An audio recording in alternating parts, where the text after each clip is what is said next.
बझाङ दुर्घटनामा कानुन मन्त्री सिंह सहित 3 जनाको मृत्यु। नवीन सोच सामाजिक रूपान्तरणका निम्ति अपरिहार्य प्रधानमन्त्री दाहाल। चुडामणि शर्मा सहित कर पछौटा आयोगका पदाधिकारीलाई 9 वर्ष जेल, बिगोर जरिवाना 6 अर्ब। यातायात सिन्डिकेटको कम्पनीकरण, रोलबारिङ र पूर्वारनीको झगडा बलियो प्रमाण। टाइटानिक हेर्न गएको पाण्डुबी बेपत्ता। प्रधानमन्त्रीसँग असार 8 गते प्रतिनिधि सभामा प्रत्यक्ष प्रश्नोत्तर हुने। उपचारबाट फर्केपछि वर्षमान पुन संसदीय गतिविधिमा सक्रिय। समस्याग्रस्त सरकारी डेटा सेन्टर तनावबाट उफ्रिएर भुङ्ग्रोमा। नागरिकताको माग राखेर प्रदर्शन गर्दा गर्दै बेहोस। नेपाल रामबिना र भारत सीताबिना अधुरा छन् मन्त्री किराती। केन्द्रीय कारागारभित्र बालकृष्ण खाँड यस्तै लेख्या रहेछ। स्थानीय तहलाई स्वास्थ्यको पत्र, आधारभूत अस्पतालका जनशक्तिको तलब भत्ता आफै बिहोर्नु। अर्थमन्त्रीलाई गोकुल बासकोटाको प्रश्न, आँखै खाने चस्मा तिमीलाई कसले किनिदियो? आदि पुरुष विवादमा किन ट्रोल बन्दैछन् दीपक राजगिरी र माग्ने बुढा? ब्रोकर लाइसेन्समा जवाबदेही बन्न धितोपत्र बोर्डलाई अर्थ समितिको निर्देशन। बजेट पुस्तिका सच्याएर प्रदेशको नाम राख्न सभामुखको निर्देशन। बजेट संशोधन नभए सुदूरपश्चिम सरकार ढल्ने सत्तारूढ दलकै सांसदको चेतावनी। पहुँचको भरमा गाउँ गाउँमा पुर्याएका स्वास्थ्य उपकरण प्रयोगविहीन। नागरिकता पीडितको आन्दोलनमा प्रहरीको हस्ताक्षेप। आफूघरेनी पोखरा सडक विस्तार, पूर्वी खण्डमा 29 र पश्चिमी खण्डमा 7.5 किलोमिटर प्रगति। अखण्ड भारत नक्साको वास्तविक बुझ्न दिल्ली स्थित नेपाली दूतावासलाई निर्देशन। र काबा पुरुष भलिबल नेसनल लिगमा नेपाल इरानसँग पराजित। नमस्कार, खबर दैनिकको खबर बुलेटिनमा यहाँलाई हार्दिक स्वागत छ। म किसान नेपाली। सदाको जस्तै आज पनि विभिन्न खबर बुलेटिन सँगै उपस्थित भइसकेका छौं। यदि तपाईलाई हामीप्रति कुनै सल्लाह सुझाव एवं प्रतिक्रिया छन् भने तलको कमेन्ट बक्समा उल्लेख गर्न नभुल्नुहोला। यदि तपाईले हाम्रो च्यानल सब्स्क्राइब गर्नुभएको छैन भने सब्स्क्राइब गरिदिनु होला, सँगै रहेको बेल आइकन थिचिदिनु होला, जसले गर्दा तपाई समक्ष हाम्रा नयाँ अपडेटहरू सजिलै प्राप्त हुनेछन्। आउनुहोस् खबर बुलेटिन सुरु गरौँ। बझाङ दुर्घटनामा परि कानुन मन्त्री सहित 3 जनाको मृत्यु भएको खबरबाट। बझाङको केदारसोयु गाउँपालिकाको धारछाडामा भएको जीव दुर्घटनामा परि 3 जनाको मृत्यु भएको छ। मृत्यु हुनेमा सुदूरपश्चिम प्रदेशका आन्तरिक मामिला तथा कानुन मन्त्री पृथ्वी बहादुर सिंह, सिंहकी श्रीमती 50 वर्षीय अमृता सिंह र 60 वर्षीय जयदेव सिंह रहेका छन्। दुर्घटनामा गम्भीर घाइते हुनुभएका कानुन मन्त्री सिंहको कोहलपुर मेडिकल कलेजमा उपचारको क्रममा र मन्त्री पत्नी अमृता र भाउजू नाता पर्ने जयदेवीको उपचारका लागि प्राथमिक स्वास्थ्य केन्द्र लैजाँदै गर्दा बाटोमै मृत्यु भएको हो। दुर्घटनामा घाइते जीव चालक धर्मराज जोशी र प्रहरी साहेब हलदार दीपक भण्डारीको नेपालगञ्जमा उपचार भइरहेको छ। प्रदेश मन्त्री सिंह चढेको सुपप्र 010016 नम्बरको जीव ददेधुराबाट बझाङ सदरमुकाम चैनपुर जाने क्रममा केदारसोयु गाउँपालिकाको धारछाडमा सडकबाट झण्डै 50 मिटर तल कालङ्गा खोलामा खसेको बझाङका प्रहरी नायब उपरीक्षक जागेश्वर भण्डारीले जानकारी दिनुभयो। प्रधानमन्त्री पुष्पकमल दाहाल प्रचण्डले नवीन सोच राष्ट्र र जनताको पक्षमा सामाजिक रूपान्तरणका निम्ति अपरिहार्य भएको बताएका छन्। संघीय मामिला तथा सामान्य प्रशासन मन्त्रालयद्वारा आयोजित प्रतिभा डबली कार्यक्रमलाई सम्बोधन गर्दै उनले उक्त कुरा बताएका हुन्। प्रधानमन्त्री दाहालले भने, मैले विगतदेखि कहिले विद्रोहमा, कहिले शान्ति सम्झौतामा त कहिले संविधान सभा र अहिले पनि फेरि एउटा नयाँ सुदृढीकरण र प्रक्रियाको निम्ति सामाजिक रूपान्तरणको अभियानमा जारी राखेको पहल पनि नवीन सोचका कारण नै सम्भव भएको बताएका हुन्। उनले हरदम आफ्नो विचार, सोच र शैलीलाई सृजनात्मक ढङ्गले विकास गर्ने व्यक्तित्वको आफूले सधैँ उच्च मूल्याङ्कन गर्ने गरेको बताए। मानव समाजको विकास पनि नवीन सोचको खोजीको क्रममा भएको हो। मानव र अरू प्राणी बीचको अन्तर पनि विचारको निरन्तर विकासको प्रक्रियासँग सम्बन्धित छ। प्रधानमन्त्रीले भने, अहिले 21औं शताब्दीमा विज्ञानको विकाससँग हामीले हाम्रा सोचहरूलाई झन् नवीन र तीव्रताका साथ बनाउँदै लैजाने र त्यसले आफ्नो कर्मलाई अझ प्रभावकारी बनाउँदै लैजान केन्द्रित हुनुपर्दछ। मलाई विश्वास छ तपाईहरूले यो प्रतिभा डबली कार्यक्रमबाट यस्तो सृजनात्मक नवीन सोचलाई प्रोत्साहित गर्न आफ्ना ठाउँबाट चिन्तन मनन गरिराख्नुहुन्छ, उनले भने। दोलखामा 2 दिनदेखि सार्वजनिक यातायात सेवा ठप्प छ। कारण हो रोलबालिङ यातायात र पूर्वारनीको यातायातका कम्पनी बीचको आपसी द्वन्द्व। दुवै कम्पनीले एकअर्कालाई निषेध गर्न थालेपछि दोलखाका यात्रु मर्कामा पर्न थालेका छन्। 1 असारदेखि काठमाडौँ महानगरपालिकाले काठमाडौँभित्रबाट छुट्ने सबै सार्वजनिक सवारी नयाँ बसपाकबाट चल्नुपर्ने व्यवस्था गरेपछि रोलबालिङको आफ्नो टिकट काउन्टर नयाँ बसपाक सारेको थियो। पूर्वारनीको यातायात प्रणालीले भने महानगरको यो निर्णय नमान्ने भन्दै नयाँ बसपाकबाट बस छुटाउन तयार भएन। करिब 600 बस रहेको दाबी गर्ने पूर्व अरनिकोले जडीबुटीबाट काउन्टर सार्न मानेन। तर जब नयाँ बस पार्कबाट छुटेका रोबालिङका बसहरू जडीबुटीको बस स्टपमा यात्रु चढाउन रोकिए, पूर्व अरनिको यातायातका कर्मचारीहरू त्यसको विरुद्धमा जाइ लागे। जडीबुटीबाट हात हालहाल हुँदा दुवैतर्फका चालक र सहचालकहरू घाइते समेत भए। पूर्व अरनिकोले आफ्नो एरियामा आएर यात्रु उठाउन नपाउने भन्दै पटक पटक रोबालिङ बसका चालक सहचालकमाथि दुर्व्यवहार गर्यो। यसको बदलामा रोबालिङले पनि आफ्नो पकड भएको क्षेत्रमा पूर्व अरनिको यातायातको बस रोक्न थाल्यो। दुवै पक्ष विभिन्न रुटमा चलेका बसलाई बीच बाटोमा रोक्ने, यात्रु ओह्राल्ने र झै झगडा गर्ने सम्मका काममा उत्रिएका थिए। आन्ध्र महासागरमा डुबेको चर्चित जहाज टाइटानिकको भग्नावशेष हेर्न गएका पर्यटक चढेको एउटा पाण्डुबी बेपत्ता भएको छ। आइतबार महासागरमा डुबिल्की लगाएको पाण्डुबीसँगको सम्पर्क टुटेपछि खोजी अभियान तीव्र पारिएको छ। अमेरिकी तटीय सुरक्षा कर्मीका अनुसार डुबिल्की मारेको 1 घण्टा 45 मिनेटमा नै पाण्डुबीसँगको सम्पर्क टुटेको हो। टुर कम्पनी ओसियन गेटको पाण्डुबीमा बेलायत र पाकिस्तानका 5 जना धनाढ्यहरू सवार छन्। ओसियन गेटले पाण्डुबीका खोजीका लागि हरसम्भव प्रयास गरिरहेको र सबै विकल्पको प्रयोग गरिएको बताएको छ। टाइटानिक जहाजको भग्नावशेष हेर्नका लागि पाण्डुबीमा आते जाते खर्च 1 जनाको 3 करोड 20 लाख नेपाली रुपियाँ बराबर लाग्छ। टाइटानिक हेर्न पाण्डुबी मार्फत समुद्रको 3800 मिटरको गहिराइमा पुग्नुपर्छ। जिल्ला अदालत धनुषामा मंगलबार दिउँसो ढुङ्गामुढा भएको छ। धनुषामा शंकास्पद मृत्यु भएकी आरती शाहलाई न्यायको माग गर्दै प्रदर्शन गरिरहेका प्रदर्शनकारीले अदालतमा पनि ढुङ्गामुढा गरेका छन्। प्रहरीले हत्यामा संलग्नलाई जोगाउन खोजेको भन्दै शाहको माइती पक्षले अदालत बाहिर प्रदर्शन गरेको थियो। यसै क्रममा अदालतमा ढुङ्गामुढा भएको हो। प्रहरीले प्रदर्शनकारीलाई हटाउने क्रममा झडप समेत भएको छ। झडपमा प्रहरीले लाठीचार्ज गर्दा 4 जना घाइते भएका छन्। प्रहरीले प्रदर्शनमा सहभागी गोविन्द शाहलाई पक्राउ गरेको छ। प्रदर्शनकारीको ढुङ्गामुढाका कारण 1 जना प्रहरी घाइते भएको धनुषा प्रहरी प्रवक्ता डीएसपी देव प्रसाद गौतमले बताएका छन्। प्रतिनिधि सभामा यही असार 8 गते प्रधानमन्त्री पुष्पकमल दाहाल प्रचण्डसँग प्रत्यक्ष प्रश्नोत्तर कार्यक्रम हुने भएको छ। सभामुख देवराज घिमिरेले प्रधानमन्त्रीसँग प्रत्यक्ष प्रश्नोत्तरका लागि मिति निर्धारण भएकाले सदनलाई जानकारी गराउनुभयो। सभामुखले हरेक समूहमा 15 जना सांसद रहने गरी 17 समूहमा विभाजन गरिएको उल्लेख गर्दै हिजो साँझ 5 बजेसम्म प्रतिनिधि सभाका सचिवालय समक्ष प्रश्न टिपाउन आग्रह गर्नुभएको थियो। असार 8 गते हुने प्रश्नोत्तरमा पहिलो समूहमा रहेका सांसदहरूले प्रश्न टिपाउने र सोही माथि छलफल हुनेछ। यसअघि पनि प्रतिनिधि सभामा प्रधानमन्त्री प्रचण्डसँग प्रत्यक्ष प्रश्नोत्तरका कार्यक्रम सञ्चालन गरिएको थियो। 4 महिनासम्म चीनमा उपचार गराएर 1 असारमा स्वदेश फर्केका नेकपा माओवादी केन्द्रका उपमहासचिव वर्षमान पुन अनन्त संसदीय गतिविधिमा सक्रिय भएका छन्। स्वास्थ्यमा पूर्ण सुधार भएपछि नेपाल फर्किएका पुन मंगलबार प्रतिनिधि सभाको अन्तर्राष्ट्रिय सम्बन्ध समितिको बैठकमा सहभागी भएका हुन्। बैठकमा उनले उपचारमा रहँदा आफूप्रति सद्भाव राख्नेहरूलाई धन्यवाद दिएका छन्। जटिल प्रकारको वंशाणुगत जन्डिस बल्झिएपछि पुन 1 फागुन 2079 मा उपचारका लागि चीन गएका थिए। चीनको शेन्जेन स्थित थर्ड पिपुल्स अस्पतालमा उनले उपचार गराएका थिए। स्वदेश फर्किएपछि पुनले विमानस्थलमा भनेका थिए, सक्रिय राजनीतिमा छु, स्वास्थ्य लाभपछि अझै सक्रिय रहने सोच बनाएको छु, बाँकी कुराहरू केही दिनमा राख्नेछु। मंगलबार अन्तर्राष्ट्रिय सम्बन्ध समितिको बैठकमा नेता पुनले अन्तर्राष्ट्रिय सम्बन्ध सञ्चालनमा कूटनीतिक परिपक्वता र दूरदर्शिता देखाउनु पर्ने धारणा राखेका छन्। उनले कूटनीतिक र परराष्ट्र मामिलामा सत्ता पक्ष र प्रतिपक्षको समान धारणा हुनुपर्ने पनि बताएका छन्। आर्थिक वर्ष 2080-81 को बजेटले राष्ट्रिय सूचना प्रविधि केन्द्र एनआईटीसी खारेज गरेर यसको सबै काम सूचना प्रविधि विभागले गर्ने घोषणा गर्यो। केन्द्रीय खारेजीमा पछि परेपछि आफै समस्यामा रहेको सरकारको डेटा सेन्टर आगामी 1 साउनबाट विभाग अन्तर्गत आउनेछ। तर न पर्याप्त जनशक्ति न विशेषज्ञ भएको विभागमा डेटा सेन्टर आउनु तावाबाट उफ्रेर भुरुङमा पर्नु जस्तो हुने जोखिम उच्च छ। सरकारी डेटाको भण्डारण, सञ्चालन, व्यवस्थापन, प्रशोधन तथा सुरक्षण, साझा कम्युनिस्ट स्रोतहरू, परामर्श सेवा, सरकारी डोमेन दर्ता, इमेल सर्भर, सरकारी नेटवर्क व्यवस्थापनको काम हक एनआईटीसीले गरिरहेको छ। यसका अतिरिक्त कोलोकेसन सेवा, भर्चुअलाइजेसन, क्लाउड सेवा, वेब होस्टिङ, सफ्टवेयर विकास र जनशक्ति तालिमको जिम्मा पाएको यो निकायको सम्पत्ति र कार्यजिम्मेवारी कसरी विभाग मातहत लैजाने भन्ने बारे अहिलेसम्म पनि सरकार अनिर्णित नै छ।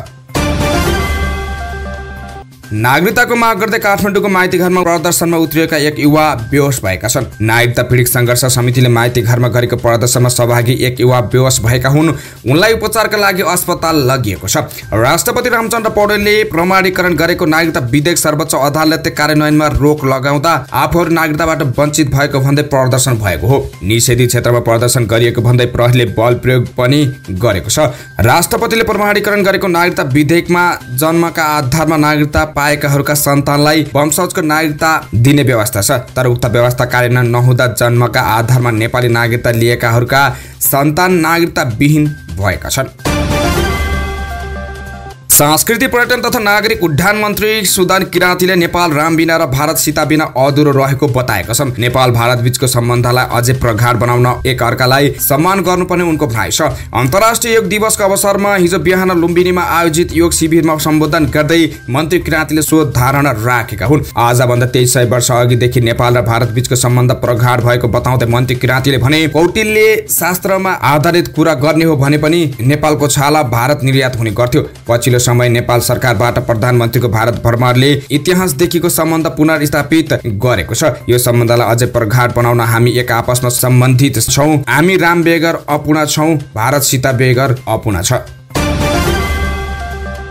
पूर्व गृह मन्त्री एवं कांग्रेस नेता बालकृष्ण खाँड नक्कली शरणार्थी प्रकरणमा अहिले पूर्व पक्षका लागि थुनामा छन्। केन्द्रीय कारागार वसुन्धराको एउटा कोठामा खाँड सहित 6 जना बन्दी छन्। सोही कोठामा पूर्व ऊर्जा मन्त्री एवं एमाले नेता टोपबहादुर रायमाझी पनि छन्। जिल्ला अदालत काठमाडौँले 1 असारमा खाँड रायमाझी सहित 16 जनालाई पूर्व पक्षका लागि थुनामा पठाउने आदेश दिएको थियो। अदालतको आदेश कार्यान्वयनका क्रममा जिल्ला प्रहरी परिषद काठमाडौँले उनीहरूलाई केन्द्रीय कारागार लगेको थियो। कारागारमा बसेपछि प्रशासनका अधिकारीहरूले उनीहरूसँग कुराकानी समेत गरेका थिए। स्रोतका अनुसार शरणार्थी प्रकरणका कतिपय बन्दीहरूले दिल्ली बजार कारागार सरुवा हुन चाहेका छन्। केन्द्रीय कारागारको तुलनामा थोरै कैदी बन्दी हुने र भेटघाटका लागि पनि सहज वातावरण हुने भएकाले धेरैको रोजाइमा दिल्ली बजार कारागार पर्छ। त्यसैले अधिकारीहरूले खाँडलाई पनि दिल्ली बजार जान चाहे नचाहेको बारे सोधेका थिए। जवाफमा उनले केन्द्रीय कारागार नै ठिक भएको बताएका थिए। म धार्मिक स्वभावको मान्छे हुँ, के गर्नु यस्तै देखिया रहेछ, जता बसे पनि जेल जेलै हो, खाँडको भनाई उद्धृत गरेर स्रोतले भन्यो। कारागार अहिले पहिलेको जस्तो रहेनछ। विद्यार्थी आन्दोलनका क्रममा 2036 सालमा पनि आफू जेल बसेको स्मरण गर्दै खाँडले जेल आफूले पहिले सोचे जस्तो नभएको बताएका छन्। यहाँ र आन्तरिक प्रशासनका मान्छे पनि एकदम सहयोगी रहेछन्,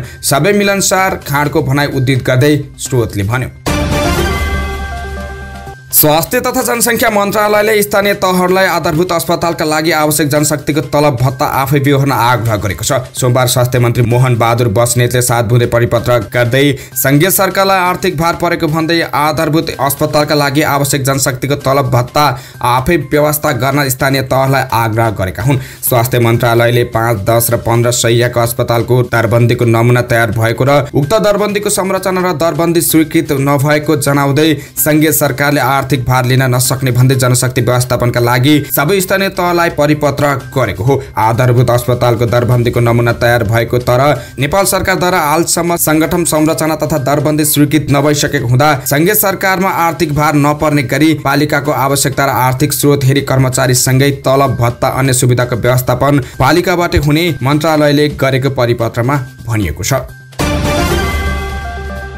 नेकपा एमालेका सांसद गोकुल बास्कोटाले कसैले लेखेर दिएको चिकरटोको भरमा अर्थमन्त्रीले बजेट निर्माण गरेको आरोप लगाएका छन्। शहरी विकास मन्त्रालयको मन्त्रालयगत बजेटमाथि संसदमा भएको छलफललाई खर्च कटौतीको प्रस्ताव पेश गर्दै एमाले सांसद बास्कोटाले बजेटको सामान्यिक विवरण नभएको बताएका हुन्। आफ्नो गृह जिल्ला काभ्रेको पनौती नगरपालिकामा हुँदै नभएको वडाका नाममा बजेट परेको उदाहरण पेश गर्दै उनले भने, म तपाईलाई सोध्छु, पनौती नगरपालिकामा 12 वटा वडा छन्, 13 नम्बर वडा कहाँ पर्छ, 14 नम्बर वडा कहाँ पर्छ, 15 नम्बर वडा कहाँ पर्छ। कसैले चुरोटको बट्टाको चिरकोटोमा लेखेर दिए अनुसार अर्थ मन्त्रालयले बजेट राख्दा यस्तो भएको उनले बताएका हुन्। कसले दियो तो चिरकोट? अर्थमन्त्री डाक्टर प्रकाश शरण महत र शहरी विकास मन्त्री सीता गुरुङलाई उनले भने। प्रकाश सपुतलाई सम्झिएर सोध्नु पर्ने भयो, यो आँखै खाने चस्मा तिमीलाई कसले किनिदियो? आदिपुरुष विवादले कलाकारहरू दीपक राज गिरी र माग्ने बुढालाई आमने सामने उभ्याएको छ। यी दुईलाई लिएर अहिले थुप्रै मिम र ट्रोल बनिरहेका छन्। काठमाडौँ महानगरपालिकाका मेयर बालेन शाहले जब काठमाडौँ महानगरभित्र भारतीय फिल्मको प्रदर्शन रोक्ने कुरा लेखे त्यसपछि अभिनेता गिरीले जवाब दिएका थिए, समस्या आदिपुरुषले निकालेको हो, त्यसैले आदिपुरुष मात्रै बन्द गरौँ। उनले फेसबुकमा यति मात्र के लेखेका थिए, उनलाई कमेन्टमा गालीको ओहिरो लाग्यो। अनि दीपकले फेरि लेखे, एउटा भाइले भने दाइ फेसबुक हेर्नुभयो, तपाईँले गाली खाइरहनु भएको छ। मैले भने होइन भाइ, कसैले गाली दियो होला तर मैले खाएको छैन, शुभ प्रभात। दीपकको यो पोस्टमा केदार प्रसाद घिमिरे माग्ने बुढाको कमेन्ट आयो। कमेन्टमा माग्ने बुढाले लेखे, छिमेकी र बाबुको झगडा पर्या बेला छिमेकीलाई फाइदा पुग्ने गरी बोल्दा दाजुभाइको एक दुई मुक्का भेट्नु सामान्य कुरा हो। माग्ने बुढालाई पुनः दीपकले जवाफ दिए, मेरो भाइको अर्को लोकप्रियवादी कमेन्ट स्ट्याटस नै लेख्या भए अझै बढी लाइक आउँथ्यो बाबु। रोचक कुरा छ भने उक्त पोस्टमा भन्दा माग्ने बुढाको कमेन्टको लाइक बढी छ। फेसबुकमा चलेको यो भनाभन पछि ट्रोलको ओहिरो नै लागेको छ। सांसदहरूले शेयर ब्रोकरको लाइसेन्समा धितोपत्र बोर्डको जवाबदेहिता र पारदर्शिता खोजेका छन्। प्रतिनिधि सभा अन्तर्गतको अर्थ समितिले सोमबार नेपाल धितोपत्र बोर्डका पदाधिकारीसँग छलफल गर्दै ब्रोकर लाइसेन्समा जवाबदेहिता खोजेको हो। 29 जेठमा बसेको समितिको बैठकले बोर्डसँग ब्रोकर लाइसेन्सको प्रक्रियाको विषयमा जवाब माग्दा बोर्डरले हतार लाइसेन्स दिने निर्णय गरेको भन्दै समितिबाट अध्ययन नहुँदासम्म लाइसेन्स प्रक्रिया रोक्ने निर्देशन दिएको थियो। सोही विषयमा मंगलबार धितोपत्र बोर्डसँग छलफल गर्दै मापदण्ड पुगेको कम्पनीलाई सतर्क भएर लाइसेन्स दिन अर्थ समितिले निर्देशन दिएको छ। सभामुख देवराज घिमिरेले मन्त्रालयगत कार्यक्रम समावेश भएको पुस्तिकाहरूमा प्रदेशको नाम राख्न सरकारलाई निर्देशन दिएको छ। शहरी विकास मन्त्रालयबाट वार्षिक रूपमा सम्पादन हुने कार्यक्रम समावेश गरिएको पुस्तिकामा लुम्बिनी प्रदेशको नाम समावेश नभएपछि नेकपा एमाले नियमापत्ति गरेको थियो। शहरी विकास मन्त्री सीता गुरुङले यदि त्रुटि भएको रहेछ भन्ने सच्याउने बताइन्। सभामुखले सरकारको प्रतिबद्धता आइसकेकाले छलफल अघि बढाउने बताएका हुन्। तर एमाले सांसद छविलाल विश्वकर्माले प्रदेश सभाले राखिसकेको नाम बजेट पुस्तिकामा नराख्नु संविधान विपरीत हुने बताएका छन्। कांग्रेस प्रमुख सचेतक रमेश लेखकले प्रदेशको नाम छुटाउनु सरकारको गल्ती भएको बताए। तर सभामुखले रुलिङ गरिसकेपछि पनि आफूले भने अनुसार नै रुलिङ हुनुपर्छ भनी रहने हो भने अर्को ठाउँमा पुग्ने बताएपछि सभामुखले प्रतिनिधि सभा बैठक रोकेर दलका प्रतिनिधिको छुट्टै छलफल राखेका थिए। सुदूरपश्चिम प्रदेश सरकारले आगामी आर्थिक वर्षका लागि ल्याएको बजेटमाथि सत्ता साझेदारी दलकै प्रदेशसभा सदस्यहरूले तीव्र असन्तुष्टि जनाएका छन्। अघिल्लो सरकारले जस्तो मुख्यमन्त्री कमल बहादुर शाह नेतृत्वको सरकारले पनि चोरबाटोबाट बजेट ल्याएको भन्दै असन्तुष्टि जनाएका नेपाली कांग्रेस, नेकपा माओवादी र नागरिक उन्मुक्ति पार्टीका प्रदेशसभा सदस्यहरूले यथास्थितिमा समर्थन गर्न नसकिने चेतावनी दिएका छन्। सत्तारूढ गठबन्धनको प्रमुख घटक नेपाली कांग्रेसका प्रदेशसभा सदस्य दिवान सिंह बिष्टले मुख्यमन्त्री र मन्त्रीहरूले बजेटका लागि आफ्नो निर्वाचन क्षेत्रमा मात्र केन्द्रित गरेको देखिएकाले संशोधन गर्नुपर्ने माग गरे। यो सरकारले ल्याएको बजेटलाई लिएर मुख्यमन्त्री र मन्त्री बाहेक कोही पनि माननीय खुसी छैनन्। उहाँ मन्त्रीहरूले बजेटलाई आफ्नो निर्वाचन क्षेत्रमा केन्द्रित गरेर बेइमानी गर्नुभएको छ। बिष्टले भने यो बजेट संशोधन हुनुपर्छ। प्रदेश सभा बैठकमा छलफलका क्रममा पनि हामी कुरा राख्छौं, उनले भनेका छन्। कोरोना महामारीका समयमा जिल्लामा पुगेको स्वास्थ्य उपकरण प्रयोगविहीन भएको पाइएको छ। आइसियु, भेन्टिलेटर लगायतका स्वास्थ्य सामग्रीमा माकुराको जालो लाग्ने अवस्था छ। कोरोना महामारीको समयमा अक्सिजनकै अभावमा मानिसहरूको मृत्यु हुन थालेपछि दात्री निकायहरूले सहयोग गरे। विभिन्न संघ संस्थाले पनि उपकरण सहयोग गरे। स्वास्थ्य तथा जनसङ्ख्या मन्त्रालयमा जम्मा भएका उपकरण ठूला अस्पतालहरूमा मात्र पुगेनन्। राजनीतिक पहुँचको भरमा जनशक्ति र भौतिक पूर्वाधारको अवस्था नहेरी विभिन्न अस्पतालमा पुगेको थियो। स्वास्थ्य सेवा विभागको तथ्याङ्क अनुसार 279 भेन्टिलेटर हाल प्रयोगविहीन अवस्थामा छन्। 122 भेन्टिलेटर त केन्द्रीय स्टोरमा थन्किएरै बसेका छन्। विभागका एक अधिकारीका अनुसार कोरोना महामारीमा आएका स्वास्थ्य उपकरण 40% भन्दा बढी राजनैतिक शक्तिको दुरुपयोग गर्दै नेता तथा सरकारमा रहेका उच्च पदाधिकारीहरूले आफ्नो क्षेत्रमा लगेका छन्। नेता तथा कर्मचारीले मन्त्रालयबाट सिफारिस गरिएपछि कामै नलाग्ने ठाउँमा पनि पठाउनुपर्ने बाध्यता भयो। ती अधिकारीले भने राजनैतिक शक्तिको दुरुपयोग गर्दै लगिएको स्वास्थ्य उपकरणमा अहिले माकुराको जालो बसेका छन्। नागरिकता माग गर्दै काठमाडौँको माइतीघरमा आन्दोलनरत सर्वसाधारणमाथि प्रहरीले बल प्रयोग गरेको छ। राष्ट्रपति रामचन्द्र पौडेलले प्रमाणीकरण गरेको नागरिकता विधेयक सर्वोच्च अदालतले कार्यान्वयनमा रोक लगाउँदा आफूहरू नागरिकताबाट वञ्चित भएको भन्दै नागरिकता पीडित सङ्घर्ष समितिले माइतीघरमा प्रदर्शन गरिरहेको छ। मंगलबार भने प्रहरीले उक्त आन्दोलनमा हस्तक्षेप गरेको हो। निषेधित क्षेत्रमा प्रदर्शन गरिएको भन्दै प्रहरीले बल प्रयोग गरेको हो। राष्ट्रपतिले प्रमाणीकरण गरेको नागरिकता विधेयकमा जन्मका आधारमा नागरिकता पाएकाहरूका सन्तानलाई वंशजको नागरिकता दिने व्यवस्था छ। तर उक्त व्यवस्था कार्यान्वयन नहुँदा जन्मका आधारमा नेपाली नागरिकता लिएकाहरूका सन्तान नागरिकता विहीन भएका छन्। पूर्वी राजमार्ग अन्तर्गत आफूखैरेनी पोखरा सडक खण्ड विस्तारले अपेक्षाकृत गति लिन सकेको छैन। हालसम्म पूर्वी खण्डमा 29% र पश्चिम खण्डमा 7.5% मात्र भौतिक प्रगति भएको छ। तनहुँको आफूखैरेनीदेखि म्याग्दी गाउँपालिकाको जामुने भन्ज्याङसम्मको 41 किलोमिटर सडकलाई पूर्वी खण्ड र जामुने भन्ज्याङदेखि पोखरासम्मको 39 किलोमिटर सडकलाई पश्चिम खण्ड भनेर विभाजन गरिएको छ। पूर्वी खण्ड सडक विस्तारका लागि 2077 माघ 17 गते सम्झौता भई 2078 वैशाख 2 गतेदेखि काम सुरु भएको थियो। पश्चिम खण्डको काम भने पूर्वी खण्डको भन्दा 6 महिना ढिला सुरु भएको थियो। पूर्वी खण्डको काम चाइना कम्युनिकेसन कम्पनी लिमिटेडले र पश्चिम खण्डको काम चीनकै युनहुई काइवान हाइवे एन्ड ब्रिज कम्पनीले पाएका छन्। पूर्वी र पश्चिम गरी जम्मा 80 किलोमिटर लामो सडक खण्ड विस्तारका लागि एसियाली विकास बैंकले ऋण सहयोग गरेको छ।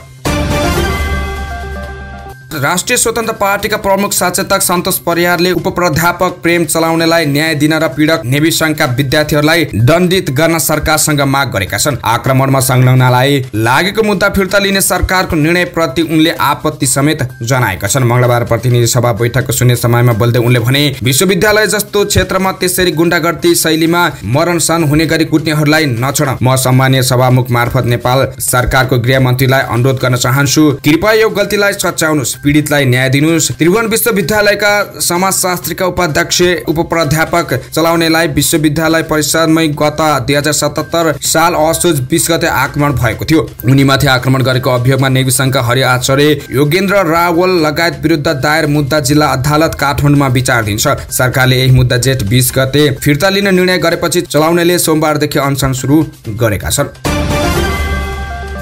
तनहुँको म्याग्दी गाउँपालिका 1 गुडादीमा पहिरोमा पुर्याएर 2 जनाको मृत्यु भएको छ। मृत्यु हुनेमा झापाको शिवसातक्षी नगरपालिका 7 बस्ने 33 वर्षीय भीम भुजेल र उदयपुरको कटारी नगरपालिका 7 बस्ने 40 वर्षीय बलबहादुर राई रहेको जिल्ला प्रहरी कार्यालय तनहुँले जनाएको छ। मुगलिन पोखरा सडक खण्ड अन्तर्गत सडक छेउमा पर्खाल निर्माणका क्रममा सोमबार साँझ माथिबाट माटोको डिस्को खसेर उनीहरू गम्भीर घाइते भएका थिए।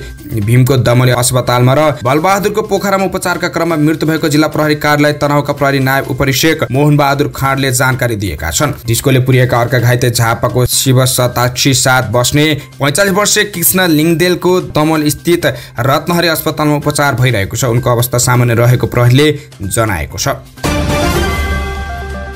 सरकारले भारतको संसद भवनमा राखिएको अखण्ड भारतको नक्साको वास्तविकता बुझेर रिपोर्ट बुझाउन दिल्ली स्थित नेपाली दूतावासलाई निर्देशन दिएको छ। भारतको नयाँ संसद भवनमा अखण्ड भारतको नक्सा राखेपछि नेपालमा विवाद भएको छ।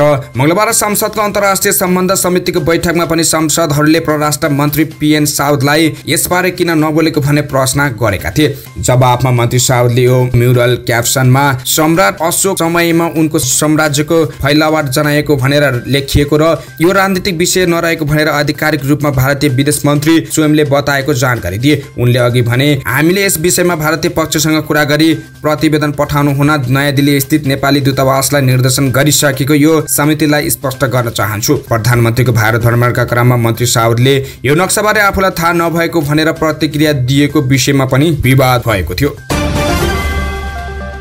विश्वकप छनौट क्रिकेटमा अमेरिकासँगको खेलमा नेपाल 6 विकेटले विजयी भएको छ। जिम्बाब्वेको हरारेमा जितका लागि पाएको 208 रनको लक्ष्य नेपालले 43 ओभरमा 4 विकेट गुमाएर भेटायो। नेपाललाई जिताउन भीम सार्की र दिपेन्द्र सिंह एरीले नट आउट 74 रनको साझेदारी गरेका थिए। सार्की 77 र एरी 39 रनमा नट आउट रहे। ओपनर कुशल भुर्तेल 31 र आसिफ शेख 12 रनमा आउट भए। कप्तान रोहित पौडेल 16 र कुशल मल्ल 13 रनमा पेभिलियन फर्केका थिए। यसअघि टस हारेर पहिलो ब्याटिङको निम्ति पाएको अमेरिकाले 49 ओभरमा सबै विकेट गुमाएर 207 रन बनाए। उसका सोहेन जहारिया 100 रनमा अभिजित रहे। अमेरिकाको सुरुवाती निकै खराब थियो। पावर प्लेमा करण केसीले घातक बोलिङ गरेपछि अमेरिकाले 19 रन जोड्दा महत्त्वपूर्ण 4 विकेट गुमाइसकेको थियो।